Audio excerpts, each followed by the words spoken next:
Morning mga idol. Okay. Testingin natin tong ice cream machine na ni-repairan natin ang pinalitan natin ng running capacitor. Testingin natin mga idol kung running na yung compressor at saka yung liter niya mga idol. Okay. Yun.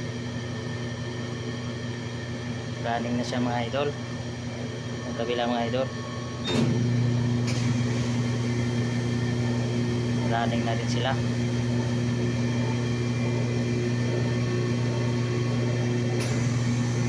Okay, sa loob niyan mga idol, umiikot yung meter niyan. Yan, makikita niyan mga idol.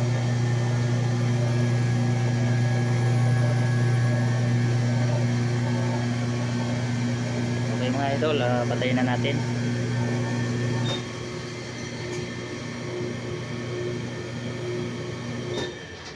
Thanks for watching mga idol.